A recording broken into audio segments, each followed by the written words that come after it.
Darcy, so can you give us a little bit of your background and how, from a channel perspective or engagement perspective, both we're a valuable partner, or can be a valuable partner to you, and then also how you work with us, with a client? Because I want a client to truly understand how we're going to engage you, engage other people on your team. Maybe give a little background on yourself too as well, because I think it's important to tell a story to a client. We start to talk about IoT, going deep into security, talking about video surveillance, talking about AI and the use of it in this world. I mean, it's pretty deep and people get a little scared and a little nervous. So maybe a little background on yourself, how you work with us, how we work with you, and then ultimately how we would design an environment for a customer and what that would look like from a design or engagement standpoint. Sure. Yeah, so my history is I come from the partner advisory side. Actually, I worked for a VAR MSP for over 11 years, and I started out on the pro services side of the house. We had a knock and TIMS support team and truck rolls and things like that. And then we started a technical advisory side of the business, and I started working there and building that back office and that inside sales practice. So I don't come from the vendor side of the business. I worked my way up from dispatcher to technical advisor, and I dealt with all the suppliers. I know how overwhelming it can be to try to receive all that data from all the different suppliers and what their technologies are, and then be able to relay that to a customer, but also weed out what's not a good fit. So what I bring to the partner community is that knowledge that where I am going to be a good fit and how I can I can educate you and enable you to bring us in when we are a good fit, and what is a viable solution for them really depends on what their pain points are. We always say that, Mr. Customer, what keeps you up at night, and what is the most costly thing for you right now if your business critical applications go down, or if you have a fire on site or anything like that. So those are the conversations I recommend my partners have with their customers. And then we can bring in all the layers of the connectivity and the AI and IoT tools to help them secure their locations. So before we go into that, I want to really try to understand how would we do a mapping strategy with a client. I want a client to understand, because you start to get into this tech. I mean, this has a lot of things you guys do. Okay. Yeah. And then you have this thing, DeepInsights at the center. And maybe you could talk about where the DeepInsights came from, some of the acquisitions that make up Epic IO. I think that tells an amazing story as well. Mhm. So maybe you can get a little color there. Okay. So the core of the business started with two companies. IntelliSight was an AI IoT company, and they were acquired by a private equity firm who saw where the market was headed and that there was going to be a need. And they mostly played in the direct space. And then they also wanted to be able to deploy out connectivity quickly and nimbly and securely to those IoT devices and that site security that they were offering. So they also acquired Broad Sky Networks, who's been in the channel, 100% channel, for over 20 years. We still are the best in the wireless side of the business. And we are now in partnership where we can still sell it a la carte, but we offer a full spectrum solution as well. And the DeepInsights tool actually came from the IntelliSights core business. They developed the AI and the smart compute behind it, and it's a stack of services. It's a platform and a portal where you can see thousands of IoT devices all at once, set up those rule metrics and those triggers with just a click of a mouse, and customize it fully for whatever each customer really needs. We harness that technology and then developed DeepInsights for connectivity, which is another portal. It's a true SIM management platform and connectivity management platform. So now we're using that AI and those triggers and those analytics and proactive alerting and things like that on our connectivity side. So if you have 4G, 5G routers on the edge for failover or primary connectivity, you can see what they're doing, how they're performing, how they're pooling the data across multiple locations. We can now monitor our Starlink using it, and then also our POTS solution. I love that. So one comment that I'll make, I think it's important, is that I think where this is going with AI wrapped around it, the story that's being told in this deep insights concept, video surveillance, private network communication collaboration, POTS replacement, which is, kind of a unique thing, but how do you do that? Maybe you can walk around this story and then talk a little bit about how the AI behind these different devices or these different story components actually speak to it. Checkbox, I need POTS. Okay. Okay, I have a replacement for that. Okay, failover and temporary internet. By the way, we can be secondary. What are your solutions? How does it play into that? How do I fail over with primary and secondary internet? So, and then these smart spaces kind of cameras, security, compliance, access control, so forth. Maybe talk about those components Mhm. and then how our clients could engage with Epic.io to deliver that strategy. Because as we're working with you, I mean, I love the relationship. There's not a lot of companies that take this whole thing, put it together, and tell a story. So you're doing that. And so maybe you could speak to this story because I really think people need to understand this story. So any customer that has a location of business, they need some sort of failover connectivity. What do you do when your wire line goes down? Or what do you do when that coax or that fiber connection is delayed in delivery and you need service? We can deploy it out quickly. Sometimes even next day connectivity if we have an expedite approved and we have clean paperwork quick early enough in the day. So that's our value add on the front end. That's how we get our foot in the door a lot of the times. But once you're in there and you're talking to them about their connectivity, what's your failover plan? What's your temporary plan if something goes wrong? But then every building also has some sort of alarm lines or fire alarm lines. Or if a building has multi-stories, they probably have an elevator and they have analog lines, and that's being phased out. And those rates are hiking, and the big carriers aren't even hiring technicians and training them to work on copper anymore. They're not maintaining those lines and they're pushing it out. So POTS over LTE is the next viable solution you can bring to them to not only save them money, but aggregate their service into one platform where they can see all of them and manage all those emergency lines at a deeper discount than what they're paying for for copper now. Then we have our alternative connectivity in very remote areas where 4G and 5G are just not a strong play. And that's when we adopted the Starlink solution. So we kind of stayed out of the Starlink game for a while and wanted to see what the market did with it and what our competition was doing with it. And there's a lot of gotchas when you're deploying out Starlink, and they're usually in rural areas where the buildings have a lot of hurdles to overcome. And we were watching and waiting, and we had it in our laboratories around the U.S., kind of evaluating how we can manage this. And actually, the TSDs brought us in and said, "Hey, why aren't you guys doing this? You guys do wireless so much better than everybody else. You've done satellite before. We did it 20 years ago." And our engineers were like, yeah, we can do this if we bundle it with our PepLink router or Cradlepoint router, and we have that API into that connection. We can monitor, manage, provide analytics on how it's performing. We want to do a pro install, send a tech out to install it properly in the first place so it performs well. And once Starlink's in place and it's installed properly, it performs very, very well. Well, by the way, the Starlink management console is an app. Yeah. Like that's what it is. So that's huge. Most people don't install it properly. I mean, one of the biggest components is, and you hear this all the time, I installed Starlink, but there's no load balancing between my primary internet, and I got Starlink, and then I don't know which one to go with. And so I'm just going to plug this one in. So that's also an added bonus of having our bundled router on site. Not only is it our API to that connection where we can manage it, but it's a little bit of a failover built in case that Starlink blips, because there's still going to be dual SIMs in that router for best carrier in that area if possible.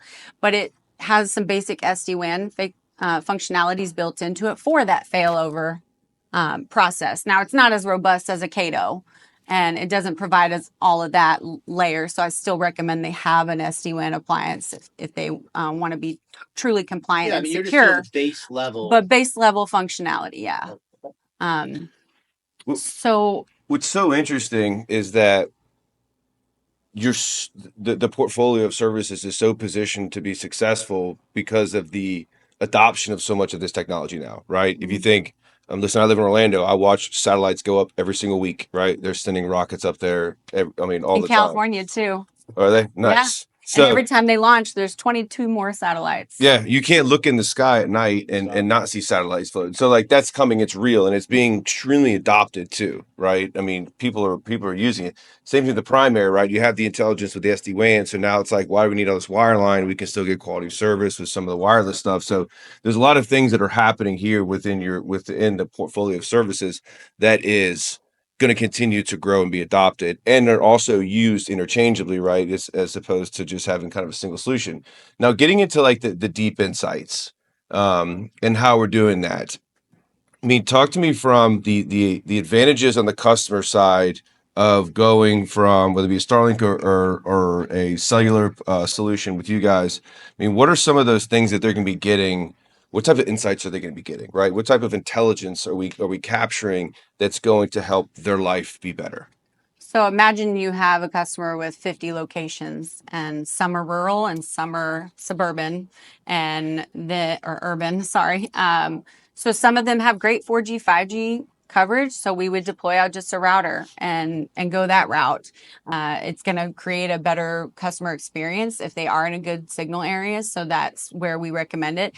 But then they have some locations that are really rural and they need the Starlink connectivity. You have one portal, you can see all of them, including if they have any POTS lines with us. It's a true single pane of glass. I know everybody says that, but it really is. It's a connectivity management platform to be able to see it all, which is why I was asking about the API into your platform, is how we can connect the two and provide that TEMS feed for your clientele. We're going to, because the concept of B2B platform is really what you've done here for a lot of alternative services that really are needed across the board. Surveillance, smart devices, monitoring, access control. All of these things tell a story. Your DeepInsights is your engine. Now, what I'm understanding is there's a primary engine in DeepInsights, and there's also one at the circuit level with an AI wrapper around it. Does that all live within this single pane of glass and this interface? They're not on the same platform yet, but we harnessed that technology and are utilizing it for our connectivity side now. Got it. So I tend to talk about the connectivity and the POTS and the Starlink first with my partner community, because that's something they can wrap their heads around quickly. It's a quicker sales cycle. It's something everybody needs. Exactly. And a lot of them who have been in the channel for a while know Broad Sky. Yeah. So that name is familiar to them. Yeah. And we have a great reputation. We have excellent customer service. We don't just sell and sling circuit routers and hope that they work.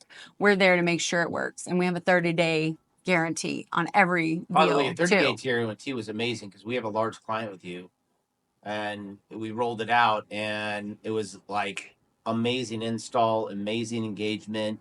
The analytics and the insights are deep and wide. There's a ton of value to it. And so the client loves it. I mean, but one of the biggest factors is the ease of deployment. Yeah. And the ease of engagement and the ease of interfacing into your platform. Yeah. And if they have one location that's really struggling, maybe we need to switch SIM cards. Maybe when we ran the connectivity check, there wasn't a 5G tower completely ready in that neighborhood yet. Yeah. So now there is, and it's a different carrier. So we may just swap SIMs. So our team works with them on the back end. How do we stay aware on the 5G carrier? If somebody's not there, how do we actually do that? What's the process to engage on that? So my team on the pre-sale side will do a preliminary connectivity check, and I can tell you, we should go with Starlink, or actually, it looks really good. Let's go with 4G, 5G, right? And then on the back end, our engineering team will touch it again. We call it engineered outcomes for every single order. So an engineer will touch every order and make sure that it is 4G, 5G strong, and these are the carriers who have the best upload, download, throughput, that sort of thing, or latency. Is it 4G or is it 5G better in that area? Because it could change. We can do a live demo of that with your customers anytime you want to see it, but we use a crowdsourcing data tool that's not cheap. And then we use our 20 years of data as a historical data to refer to as well. So when you think about, I talk mostly about the connectivity side first, because like you said, it's easier for them to sell. It's a quicker sales cycle, that sort of thing. And then I start talking about more robust offerings on the connectivity side, like our private cellular networks. It's a very niche play, and it's it's more for those enterprise customers that have large manufacturing warehouses, Fortune 500 and larger. If we want to talk about that more in depth, I have a specialized team for that. And then our IoT space, so that's where the DeepInsights originated and our IntelliSight partnership. And then earlier this year, we actually acquired another AIoT company called 2020 out of Irving. And we didn't just gobble up their clientele. We absorbed their employee base, and their COO is now our CEO. And so we're a true one team partnership with them. And we had a lot of similar clients in the utilities and oil and gas space and the water management companies. And so we've adopted a lot of their practices too. We acquired smart lock technology, active shooter location identification. We can do environmental monitoring. There's crowdsourcing. There's or crowd tracking. There's trip and fall detection. There's so many verticals, and it really is the kind of the art of the possible, but we don't want to boil the water right off the bat with the customer. We want to, the AI data. Yeah, we want to talk to that customer about what their operation looks like and what. So I bring in a specialist to every one of those conversations so he can dial in instead of just talking about everything. So some of it is site security. Some of it's just IoT devices on the edge, monitoring temperature or CO2 or vape detection, or there's people congregating at a concert in a weird area. You know, there are things you can put on the smart compute side, the AI driven triggers that will help them be safer and more secure in their environment. And then we have mobile surveillance units. That's a big one where it can deploy out to really remote areas. We do that for our big oil and gas and utilities customers, but we're seeing it more and more even with municipalities and police departments, construction companies, that sort of thing. We have a couple of new use cases on our website where we've blended the two. And we've been able to deploy out remote connectivity for the most recent use case posted was a solar farm. So they're building out this solar operation, but they need connectivity. So we brought them Starlink to the edge and then also set up their perimeter security while they're building this. And then while they're building up their fencing and all that around it as well. So that's just one recent use case, for example. So I'm gonna get this and close this out. Cut out here in a second, but so I'm in the Bay Area a couple weeks back, and I walk into this robot store, and this robot's cruising around. I'm at the theater, this robot's cruising around. So I got to be assuming that based on the direction you're going with DeepInsights, all the connection points, robotic engagement into this and use of this combined with surveillance is an area where they're looking at going with 4G because they got the whole connection point tied to it. Because when I was in there, I was blown away. I'm like, how does this work outside of a controlled area? Where does this work? Because the world of robotic automation, robotic services, robotic engagement in offices, wherever it might be, isn't far away. So do you view this platform as also kind of a next gen build into the use of like even robotic automation engagement and as an interface? So the robotics piece is not on our current roadmap, but I see it. I see what you're talking about. It's natural progression of technology, right? One step that we have taken recently is mounting a landing platform on the top of our mobile surveillance units with a drone with smart capabilities for one of our largest customers. So if some kind of trigger goes off down the road on the edge of their property, they can actually launch the drone, fly over there and see what it was. Was it a bear? Was it a tumbleweed? Or was it actually somebody breaching the perimeter? Yeah. So in other words, I can start to minimize my security and perimeter security needs because now I have drones protecting my perimeter within my facility, flying around with cameras, night vision, everything else to go see that. Yeah, and they can control it themselves in-house, or we have the capability of providing the livestock monitoring. And I don't know if there are pilots. I think they're certified pilots through a security group, but yeah, when it goes up, somebody's able to jump on it and manage it. Yep. It's amazing. Yeah. Do you have any questions for us? No, I really liked seeing your platform today, and I'm sure that was very apparent that because I had a lot of questions, and Yeah. I see where we can partner on even more. Mm-hmm. Yeah, Yeah. let's get into supplier analytics. Yeah. And figure where to go with that. Well, thank you. Thank you. Thank you. Appreciate you guys.